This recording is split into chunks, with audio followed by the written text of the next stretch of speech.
are probably not aware that you were born and partially raised in Vienna. So Anthony said we could go ahead and do this in German. Ja, natürlich, gut. Okay, also servus. Ja, Also, ja. Servus, Davos. can we just see a show of hands who would object? It's not many, so we can do it in German. Ja, mach was auf Englisch. Mach was auf Englisch. Pretty good. Yeah, judging from your numerous posts and tweets, one wonders where is actually home for you these days? Well, so I live in Hong Kong, but last year I've been in Hong Kong for less than 2 months in the whole year, so I've been traveling around. And I think we decided, especially last year, because of everything that's happened in the industry, to become more vocal. For a long time we were sort of, I guess more quiet builder types, but the industry we felt needed a different type of voice. And also regulators at the time, particularly in Asia, were steering very much negatively towards crypto. And because we're not an exchange, because we're in gaming and NFTs, we felt that we were able to give a perspective that was actually sort of a different narrative as to the true purpose around Web3. And for instance, what most people don't maybe know here in this room is that places like Hong Kong, for instance, or even Japan, most of the people entered Web3 because of NFTs, which is perhaps different from the industry, say 5 years ago, where most people might have entered because of Bitcoin, right, or because of investment opportunities and so on. So that was something else that we wanted to make sure that people were aware of, and we think that trend will continue. I mean, regarding cultures, you are a wanderer between the worlds, and that gives you a pretty good overview of where to take the best advantage for your business and where to settle down. I mean, where do you see currently the biggest differences between the East and West when it comes to Web3 adoption? And how do you believe these different go-aheads will turn out? So generally speaking, we try to look at the whole Web3 space as a lens of sort of like economies, so like nations. So we compare them, whether it's an L1, L2, or even a metaverse, kind of like a country. And so we look at what are the things that actually bind together sort of the strength of a country, and that would typically be culture, right? Or whether you call it culture in the form of nationalism, patriotism, identity. Those are the things that actually really put people together. And I remember, so I grew up in Austria when I was very young, and Austria was one of the later countries to join the EU. But one of the big identity crises that Europe had at the time when the EU started was a loss of currency. And today we don't think of the fact that there was a shilling or a Deutschmark or a lira, but so many people were distraught, and actually I would argue became even more nationalistic and patriotic to their particular areas because they lost a really important part of their identity. And so let's translate this a little bit to Web3. I mean, Bitcoin maxis or Solana guys or Ethereum, name your ecosystem. And you can't just say that they're there for very utilitarian purposes only. They have identity. They are believers. Maybe it started with, basically promoting their bags, potentially. But actually, what's happened, they became part of that culture and that identity. And that creates loyalty, and that creates essentially a willingness to build into this. And when you think of culture, actually, since this is, we're crypto guys, so let's talk in crypto terms. We think culture is the deepest TVL of any economy, right? Everything we spend today is in culture. The transactional layer and the things that we do in trade and finance, yes, there's money there, but actually that's kind of surface. What actually makes the economy is that we're investing in things that are beyond the pure utility for it, because otherwise we'd all be driving the same cars, we'd be still having newer versions of Ford Model Ts that are just faster or efficient. We'll be wearing the same shoes. All of us will be wearing black, right? None of us would have any different type of identity. We don't have jewelry. We don't have none of that stuff, and we wouldn't care that one house that's 5 minutes away could be worth 10 times more than the other house because of social status and identity, culture, and community. So culture is the deepest thing that we invest in, and Web3 is the sort of, I guess, a way in which you can now express that digitally. So I think NFTs is a way to do that. We think of NFTs as a store of digital culture, which, by the way, is why we think Ordinals is so exciting, because it introduces that element of storing digital culture in the Bitcoin ecosystem. And we also think that's where most of the adoption comes from in the future, not just with gaming, but generally, because I'm not from the financial world. I studied music first a long time ago. That's why I was born and raised in Vienna. Not my choice, by the way. And then afterwards, I went into computer science and then gaming. So the financial world is relatively new to me in relative terms. I lived in Hong Kong, which is a very financial city, so I'm always exposed to it, but that was not my world. And what I think is that the majority of the world isn't financial in nature. as in they look at money as a means to an end, a cultural end, a social end, a community end. And I want to make money so I can have a nice house, or I can have a family, or I can live well, and have respect in my community. But for a certain community, and I think this is maybe very early forms of people who joined, I guess, the crypto world, money was the end itself, right? And so we went into a period of phase where we have a more sort of, I guess, speculative, transactional culture, which is okay, that's how it started, kind of more Wall Street in nature, but now it's getting slowly replaced by that. And so I think this is also how we look at the cycle. When you look at 21, 22, even with NFTs, they were very speculative because the audiences that were there were predominantly speculative in nature. And now as more people join Web3 for culture and community, that aspect has changed. And so on East and West, there's also one difference is that Asia has been very forward on this one. So Hong Kong, Japan, Southeast Asia have made basically Web3 as sort of a national prerogative. So they want to make metaverse a big thing, and they see this as an economic development. In the US, I think there's people building in the space, but because of the regulatory uncertainties, shall we say, there's been a case of, I mentioned this a little bit yesterday in talk, a sense of quasi self-censorship that's taking place, which is kind of reversed, right? I live in Hong Kong, and I know people in China, and they will not do certain things not because there is a regulation, but because there's a lack of clarity. So they prefer not to do it. So maybe they shouldn't talk about this or do that. And I find, ironically, that actually this is happening in America with people building in the Web3 space, which is ironic because I think blockchain is perhaps one of the most American things ever. You started out studying music.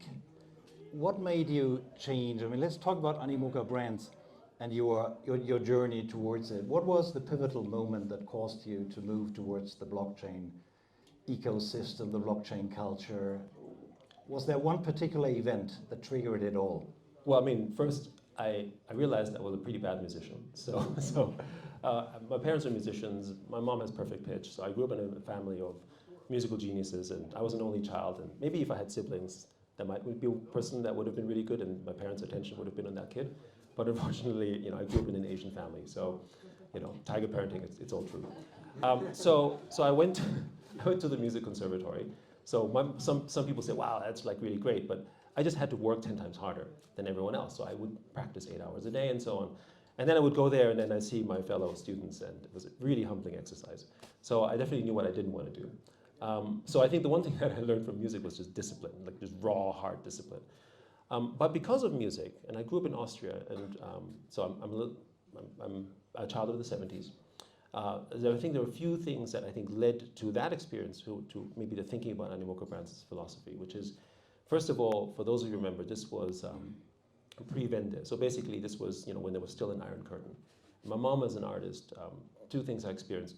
She was always taking advantage from a money standpoint because she knew nothing about money. She was an artist, and managers and different people would manage her, and of course at the end of the day they would just manage her out of her money, as the way that I see it.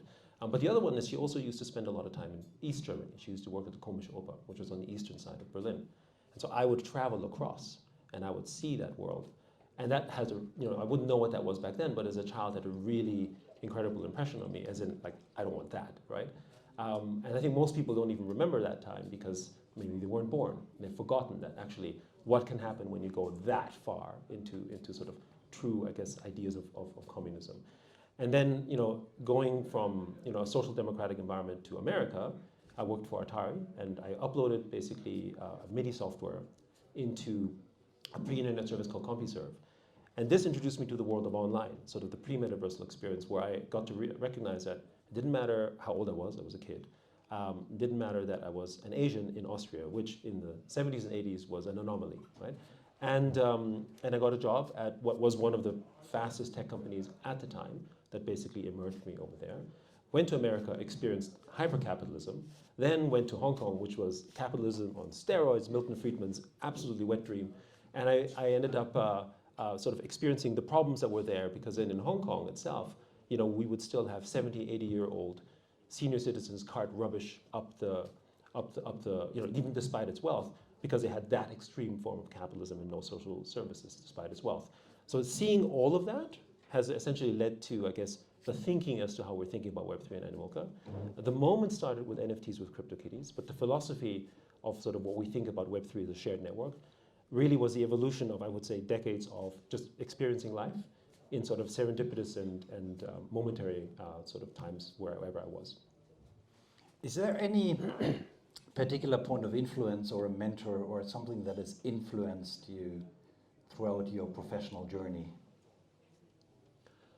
So I don't know that I have a role model in the classic sense, but I do enjoy, and I guess this is the thing about when you grow up in Europe, they make you read philosophy, right? And things like Kant and so on. So it's hard to know whether this is something that is intrinsic to me or whether this is just because, and my mom was also a big reader of philosophy, and when you're in the arts, you basically study philosophy and music is part of all of that. So I would definitely had Kantian influence. That's not to say that I am a Kantian per se, but as a result, I read philosophy. I would say I'm more attracted to the ideas of, American liberalism, John Locke, Adam Smith. I'm attracted to sort of, I guess, the philosophies of Rawls, but not on those more socialist-leaning ideas, but more about the fact that I think there's an idea that the world needs to have more equity and justice, and that broader distribution of wealth is a good thing, but not to say that there cannot be inequity. So I'm a capitalist, but I think the current form of capitalism is broken and has created all these problems. But I think there's an element there which I think Web3 can help solve. So I think the mission of growing Web3 to me, therefore, is bigger. And I would say if there is a philosophy, if you want to frame it that way, is I've always wanted to have impact and purpose. But how do you get there? You just don't know. So the satisfaction comes from maybe being in a position where I'm able to sort of build something that could have a real impact, that can drive a real purpose.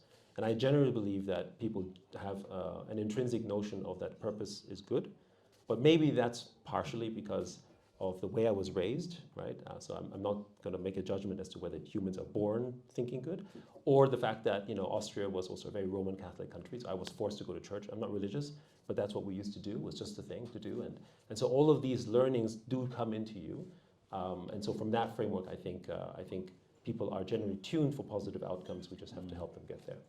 So, although your parents weren't religious, I suppose they decided that educating you in a Catholic way would make sense in Austria.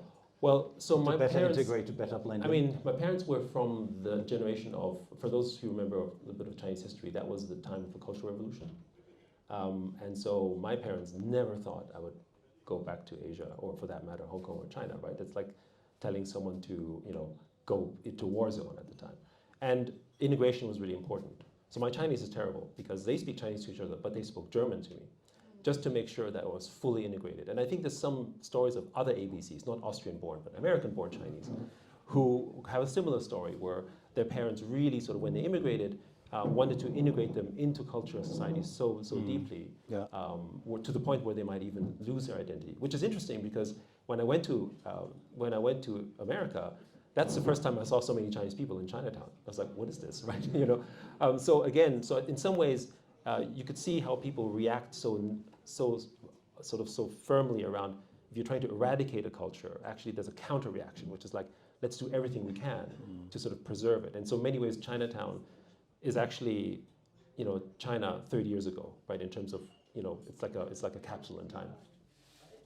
Yeah, I could argue that some Europeans that went over to the States, to the Midwest, are more German or more European traditional style than the Europeans these days. Let's continue to talk about education. You mentioned how you were raised. Education has been a theme for you, especially in the recent years, where also NFTs are bound to help stabilize inequalities. Where do you see the potential of NFTs when it comes to education? And could you give a concrete example that you with Animoca brands are pursuing? Sure. So first, generally speaking, when we talk about the power of NFTs, we're talking about property rights, right? And when you have actual property rights, as we have in the physical world, you have the ability to create capital appreciation and turn it into a capital asset. And I think that's what's really valuable here, because everything can be turned into a capital asset. The problem in the past is that only valuable things could be turned into capital asset, or at least what we perceive as valuable, like real estate, for instance. If the house has certain value, or if it's music that has certain kind of royalties, then you can use a lawyer and whatever to sort of transact that. But with NFTs, you can actually do that type of stuff literally with just a single transaction, where you can embed with it the intellectual property rights, the contract rights, where the money goes in a transaction that is literally less than a dollar. So which means everything can be turned into IP. And so we looked at the market, and there were two reasons we focused on. I had a long history in education, but we won't delve into that right now. But I think the one thing we do recognize is that teachers around the world are getting paid very, very little, broadly around the world, but have one of the most important tasks, which is educate our kids, especially in K-12.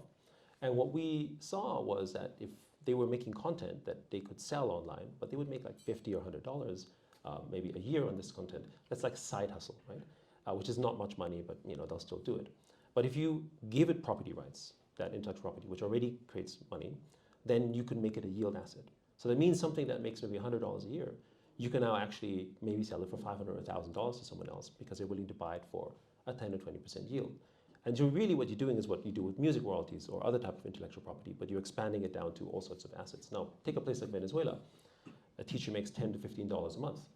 Even if he only makes $10 to $20 a year on this content, if it sells for $100, it's actually life-changing. And we've seen these examples in play to earn with gaming with Axie Infinity in the Philippines, where now crypto has become such an essential part, onboarding people into the financial ecosystem. So, with Open Campus and TinyTab, we've basically been pushing that narrative. And we also feel that it's an important political narrative, because one of the things that we saw in the last couple of years was that, we do believe that Web3 gaming is going to be transformative to the industry in terms of adoption, but and financial services as well. But neither of these are great political campaign material, right? You're not going to get someone elected because they onboarded 1 billion people into Web3 gaming and made money on it, right? Most of the parental constituents would say, hey, that's not a good idea. I don't want my kids to play games, even if you make money on it, in the same way that they objected to, I grew up in a time where, those parents' generation objected from us watching TV, for instance, right? I mean, it's the same thing. But education and teachers is a different thing. If you can make teachers more money in this space, then that's not just a political narrative, it's a social good, it's something people understand, and it's actually creating realizing capital asset value that wasn't there before. So what advice would you give teachers throughout the world how they can best monetize their IP? Because today the biggest education platform, I suppose, is YouTube, where everything is free. How do you want to move them over? It's not free, you pay with marketing. Yeah, so just to very quickly, so currently the Web 2 world is not really a market because it's platforms that are basically monopolizing everything. And what's happening in YouTube is, these rent-seeking platforms, what YouTube actually does is you're generating value, but you're generating value for YouTube. And so you're really generating what you think is fame, but actually YouTube monetizes this, creates data paradigms, and is selling it back to you in the form of advertising. And now they have this creator program where you can make a little bit of money, but it's basically a pittance, relatively speaking. And so they can make content this way, but what we suggest people do is they make this content on platforms such as Web3 platforms like TinyTab or Open Campus. That content is then sold as an IP asset, which you can use somewhere else. And because these platforms generate revenue, the yield, the ownership of that yield can then basically go to a third party. You could do this, by the way, with YouTube. The risk that when you do this on a platform is they might deplatform you, right? They basically will take away if they don't like what you're doing, which happens all the time. I think the other thing is that if you teach teachers about crypto and Web3, then naturally they can teach the next generation. One of the problems that most teachers have is even if you want the world to become more financially literate, well, the teachers don't know anything about finances anyway. They don't have an investment portfolio, they know nothing about money, they don't talk about that. I think my children never learned anything about money. I certainly didn't. Growing up in Europe, you generally don't talk about money. So I think the problem is that one of perhaps the most important thing that we need to understand in society is not taught, except for a very small percentage. And then we're surprised that a very small percentage of the world knows stuff that we don't and can take advantage of it. So if you can actually create financial literacy to teachers by giving them a capital asset, by introducing them to this, then they will teach it to the next generations and the generations thereafter, which I then think will actually redraw and reshape, I guess, the way that the world could look like. Thank you, Yat. It's always a pleasure to listen to your philosophies on life.